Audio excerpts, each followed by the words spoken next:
ये है सर, सरकार ने और शिक्षा विभाग ने हमें कहा कि भाई आप लोगों का डायरेक्ट नियमितीकरण नहीं हो सकता। इसके लिए आपको शिक्षा विभाग के जो आरटीए के रूल्स है उस रूल्स को फॉलो करना पड़ेगा। माननीय हमारे पूर्व शिक्षा मंत्री इंदर सिंह परमार ने भी विधानसभा के प्रश्नकाल के दौरान बहुत सारे हमारे जनप्रतिनिधियों के द्वारा ये सवाल किए गए थे प्रश्नकाल के दौरान, उनको जवाब में यही कहा कि ये आरटीए के नियमों में नहीं आते हैं, इनको पात्रता परीक्षा पास होना चाहिए, इनके पास डीएड बीएड होना चाहिए तब, और इनके पास में अतिथि का अनुभव होना चाहिए, तब जाके इनको गुरुजियों की तर्ज पर नियमित किया जा सकता है।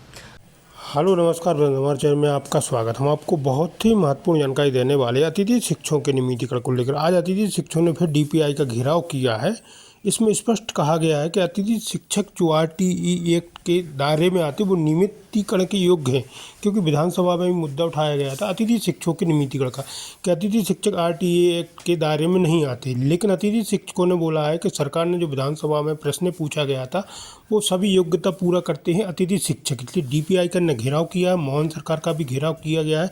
इनने बोला हम लोग आरटीई एक्ट के दायरे में आते हैं, जैसे शिक्षक पात्रता परीक्षा उत्तीर्ण है, अनुभव है 3 साल 5 साल 10 साल का, ठीक है फ्रेंड्स, और डीएड बीएड है तो ये नियमितीकरण के योग्य है, नियमितीकरण होना चाहिए। शिक्षा मंत्री जी ने भी सवाल किया था, तो उन सवाल को सभी को पूरा करते हैं अतिथि शिक्षक। डीपीआई का घेराव किया है, मोहन सरकार का भी घेराव किया है, और अतिथि शिक्षक मांग कर रहे हैं कि इनका जल्द से जल्द नियमितीकरण किया जाए। इसको लेकर पूरी विस्तार से मैं जानकारी देने वाला हूँ। अतिथि शिक्षकों की क्या मांग है और डीपीआई के सामने क्या प्रदर्शन किया जा रहा है अतिथि शिक्षकों के द्वारा, और कब अतिथि शिक्षकों की मांग पूरी होगी। आप वीडियो में बने रहे, वीडियो पूरा देखें। वीडियो अच्छा लगे तो आप लाइक जरूर करें और चैनल को सब्सक्राइब जरूर कर लें ऐसे अपडेट पाने के लिए। अतिथि शिक्षकों का नियमितीकरण को लेकर डीपीआई का घेराव किया है और मोहन सरकार का अतिथि शिक्षकों ने। वीडियो में बने रहे, वीडियो पूरा जरूर देखें।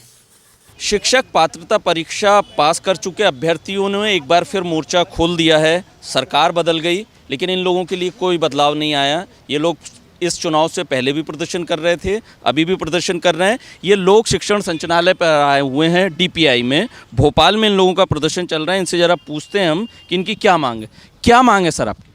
मांग हमारी कोई बिल्कुल जायज़ मांगे है सर।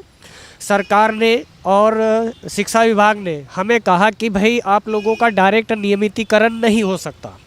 इसके लिए आपको शिक्षा विभाग के जो आरटीए के रूल्स है उस रूल्स को फॉलो करना पड़ेगा। माननीय हमारे पूर्व शिक्षा मंत्री इंदर सिंह परमार ने भी विधानसभा के प्रश्नकाल के दौरान बहुत सारे हमारे जनप्रतिनिधियों के द्वारा ये सवाल किए गए थे प्रश्नकाल के दौरान, उनको जवाब में यही कहा कि ये आरटीए के नियमों में नहीं आते हैं, इनको पात्रता परीक्षा पास होना चाहिए, इनके पास डीएड बीएड होना चाहिए तब, और इनके पास में अतिथि का अनुभव होना चाहिए, तब जाके इनको गुरुजियों की तर्ज पर नियमित किया जा सकता है।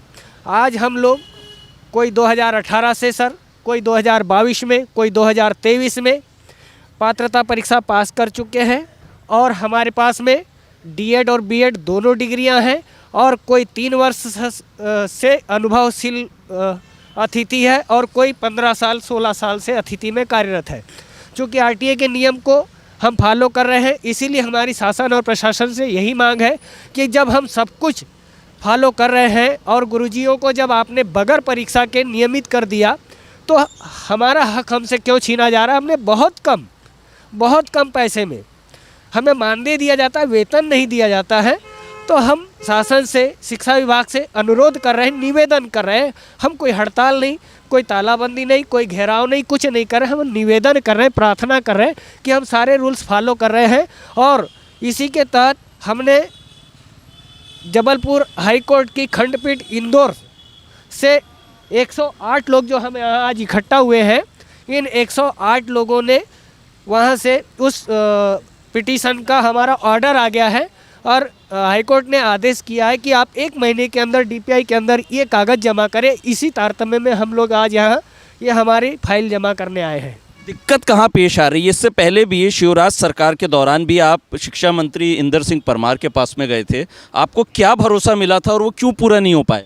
जैसा कि सर जो है हर बार जैसे भी हम शिक्षा मंत्री के पास जाएं, चाहे मुख्यमंत्री महोदय के पास जाएं, वहाँ से हमें सिर्फ आश्वासित किया जाता है कि नहीं, अब जो है आपको शिक्षा विभाग में लिया जाएगा और जो भी आरटीई के नियम बताते हैं वो सारी चीज़ें हमारे पास ऑलरेडी पहले से कंप्लीट हैं और उसके बाद में जो जो रूल्स उनने बताए हैं वो चीज़ हमारे पास आज की तारीख में सब कुछ कंप्लीट है। उसके बावजूद भी सर जो है हमें हमारा नियमितीकरण नहीं हुआ। उसके बाद में हमने जो है न्यायालय की शरण ली और न्यायालय ने हमें आदेशित किया है कि जो है आपको नियमित किया जाए।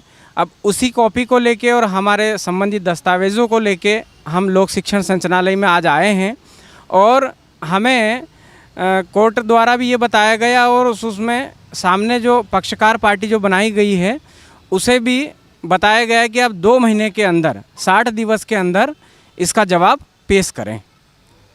आप लोग प्रदर्शन करते करते मामा के घर भी गए थे।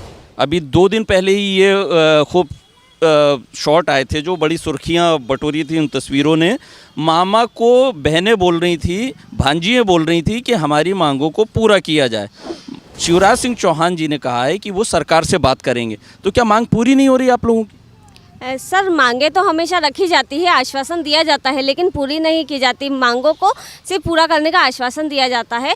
आज हम लोग 2018 से परीक्षा पास करके बैठे हैं, बीएड हमने किया, सारी क्वालिफिकेशन हमने ली, उसके बाद भी हम लोगों को नियमित नहीं किया जा रहा है। हमसे कम अंक वाले लोग नियमित हो जाते हैं सिर्फ इसीलिए क्योंकि वो लोग कैटेगरी में आते हैं। लेकिन हम लोग संघर्ष करते, मेहनत करते, अतिथि शिक्षक की नौकरी करते इतने कम मानदेय में, उसके बाद भी हमें नियमित नहीं किया जा रहा है। हमारी मांगों को पूरा नहीं किया जा रहा है, केवल आश्वासन दिया जा रहा है। सिर्फ भरोसे मिल रहे हैं, सिर्फ भरोसा मिल रहा है और कुछ हो नहीं पाता है। आपने इससे पहले भी लगातार प्रदर्शन किया है, कभी आपने भीख मांगी है, कभी आपने बूट पॉलिश किया है। तो इन सब प्रदर्शनों का क्या सरकार के ऊपर कोई असर नहीं पड़ रहा है क्या? निश्चित तौर पर सर कोई असर नहीं पड़ा है। अगर असर पड़ता तो हम लोग यहाँ पे आज इकट्ठे नहीं होते इस झूम में। हम मेहनत कर रहे हैं। अब तो ये हालत हो गई, कुछ लोगों की कुछ बूढ़े होने लग, दाढ़ी भागने लग गए। अब जाएँ तो जाएँ कहाँ? एक यही ऑप्शन बचता है कि यहाँ सरकार हमारी बात सुन ले। अब सरकार के साथ साथ न्यायालय भी हमारे साथ में खड़ा हुआ है। अब इसके बाद भी हम नियमित नहीं होंगे तो फिर क्या कर सकते हैं? तो आगे आपके किस तरह की प्रदर्शन की तैयारी है? अगर मांग पूरी नहीं होती तो जैसे आपने पिछली सरकार के दौरान किया था अपना विरोध प्रदर्शन, तो क्या आगे भी ऐसी कुछ तैयारी? अभी तो सर देखिए हमारे पास क्या है, ये न्यायालय की कॉपी है, इसको लेकर हम यहाँ पर कार्यालय में जमा कराने आए हैं। इनका क्या आश्वासन मिलता है, क्या देते हैं ये लोग आश्वासन, उसके बाद ही सर अगला निर्णय लिया जाए कि क्या करना है क्या नहीं करना है। तो भरोसे पर पूरी उम्मीद कायम है इनकी कि शायद कुछ रास्ता निकले और इसके बाद में अब ये मशवरा करेंगे आगे कि इनका प्रदर्शन किस तरीके से होगा। चूँकि नई सरकार है तो ये भी थोड़ा मौका देना चाहते हैं। आपके योगदान को मैं कभी भुला नहीं सकता। जब रेगुलर शिक्षक नहीं थे तब अतिथि शिक्षक के रूप में आपको पढ़ाने का दायित्व सौंपा गया और मुझे प्रसन्नता ये कहते हुए कि अधिकांश अतिथि शिक्षकों ने पूरी कर्तव्य निष्ठा के साथ अपने दायित्व का निर्वाह किया।